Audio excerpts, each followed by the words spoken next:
Salut chers téléspectateurs de Global LTV, bienvenue à Niamey, capitale du Niger. On reçoit aujourd'hui dans le cadre de l'invité global une Nigérienne chef d'entreprise qui a fait ses études supérieures au Canada pendant plusieurs années et est revenue au pays pour mettre sur pied plusieurs structures. Elle est à la tête de l'ONG Les Fleurons du Niger qui accompagne la jeunesse et Innovatech Solutions.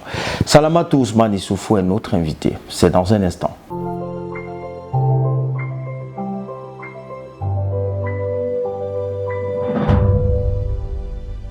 Bonjour Salamatou, merci de recevoir Global LTV. Bonsoir Marc, merci, c'est tout un honneur pour moi également.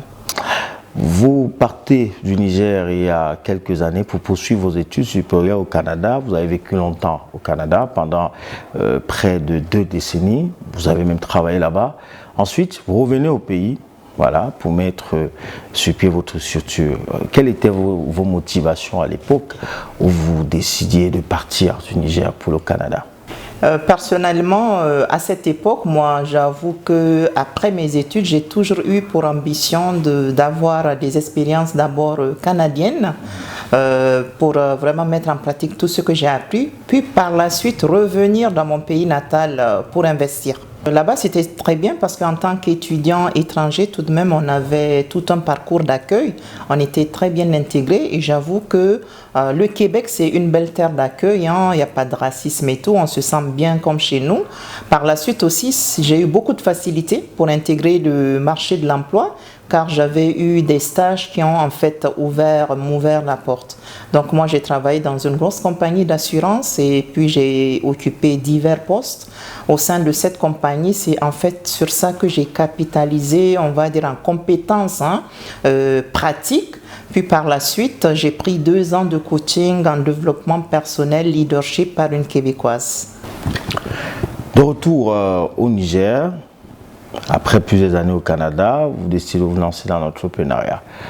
Est-ce que c'était facile les débuts de l'entrepreneuriat à cette époque pour une personne qui vient du Canada et qui décide de rentrer au pays? Racontez-nous ça. J'avoue que ça n'a pas été facile. En toute honnêteté, après 15 ans d'absence, je reviens. Moi, c'est déjà tout un choc culturel. Pour moi, il y a beaucoup de choses qui ont changé et il fallait que je m'adapte. Donc, je m'attendais aussi à ça de mon côté. Mais je me suis confrontée surtout à la barrière de comment avoir un nouveau réseau. Parce que tout mon réseau était plus canadien. Donc, il faut tout reconstruire. L'entrepreneuriat, pour moi, j'avoue, quand j'ai commencé, n'a pas été facile. Parce que quand tu viens, même en tant que Nigérienne, tu as longtemps vécu l'expatriation, les gens ont toujours peur de toi. C'est comme si tu viens leur voler la vedette alors qu'ils doivent plutôt te voir comme une valeur ajoutée et plutôt même t'accueillir à bras ouverts pour mieux collaborer ensemble. Ça a été difficile côté entrepreneuriat, je veux dire 2020, parce qu'il fallait que je comprenne tout, le côté administratif, la gestion des entreprises, la réalité même nigérienne. Puis maintenant, en 2021, je me suis mieux appréhendée. J'avoue que j'ai mieux aimé mon expérience de vie au Niger.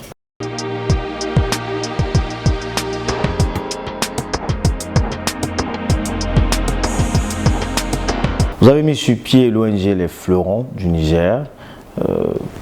Quels sont les domaines d'intervention de cette organisation non gouvernementale et comment ça marche, Madame Salamatou? D'accord. Tout d'abord, l'ONG est née d'une initiative que j'avais eue en 2024, compte tenu que bien avant, depuis 2020, je soutiens le domaine du sport. En 2024, j'ai eu un engouement pour soutenir les artisans et les artistes. Puis là, je me suis dit, mais pourquoi pas en faire une ONG en soi, d'où l'idée en fait de créer Les Fleurons du Niger qui a aujourd'hui œuvre dans principalement 3 domaines d'intervention, à savoir l'art en général, la culture et puis le sport. Alors, durant votre arrestation, racontez-nous comment vous avez vécu cela. Vous avez vécu ça comment? J'avoue que Marc, le coup a été dur. Pour moi, aujourd'hui, c'est un sentiment, je veux dire, de frustration qui m'anime. C'est quand même dommage qu'une Nigérienne qui depuis 5 ans se bat pour amener des projets innovants qui aident énormément la jeunesse et à subir ce coup dur. Donc moi personnellement, je remercie la justice pour m'avoir déclaré non coupable. Oui, je vais continuer ce projet parce que moi, j'ai injecté beaucoup de fonds là-dedans, beaucoup d'argent, et c'est un projet qui est à long terme.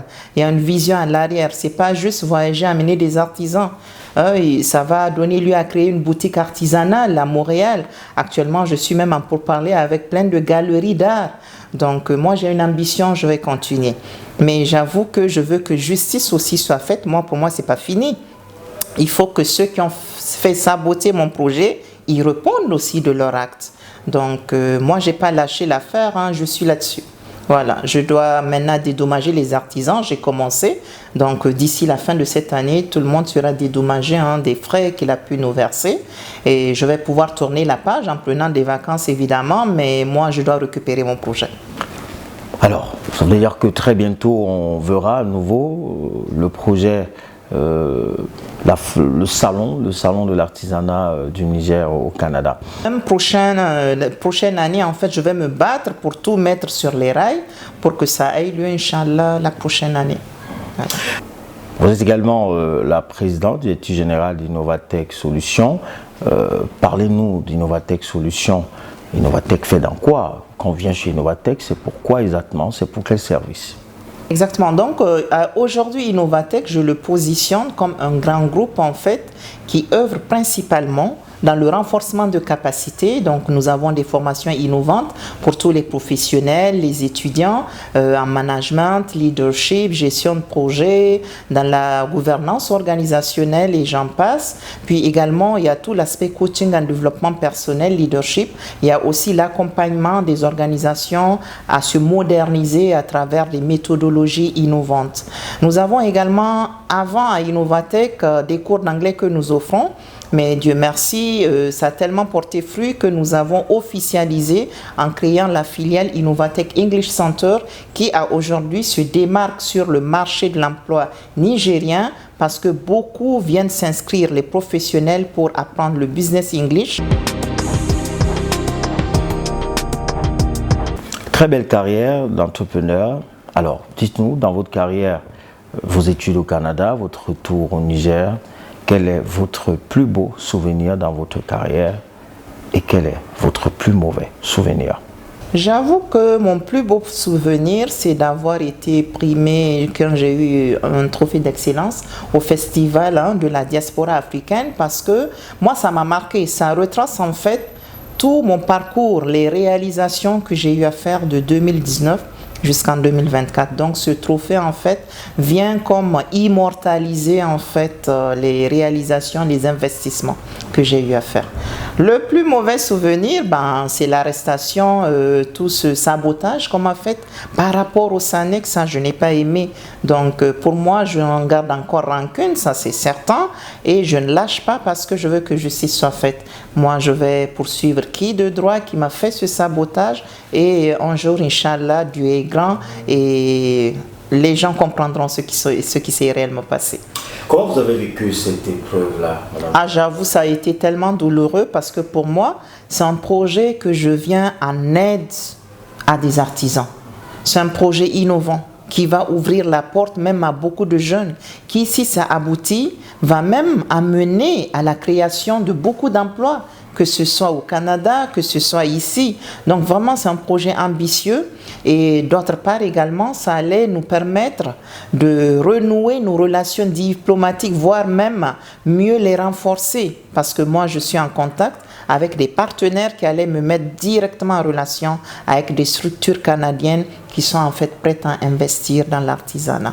Donc pour moi, je vais maintenant capitaliser sur l'ONG Les Fleurons du Niger, faire les démarches nécessaires, avoir ce financement et pouvoir en fait relancer le projet SANEC.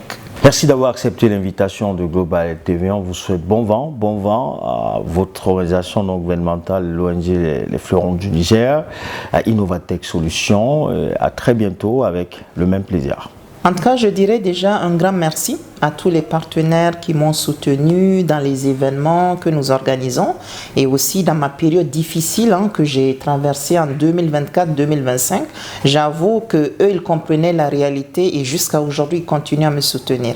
Maintenant, mon message envers les autorités, c'est que justice soit faite et qu'une autorité attentive, bienveillante, empathique puisse me tendre cette main et que je puisse me relever sur mon projet SANEC.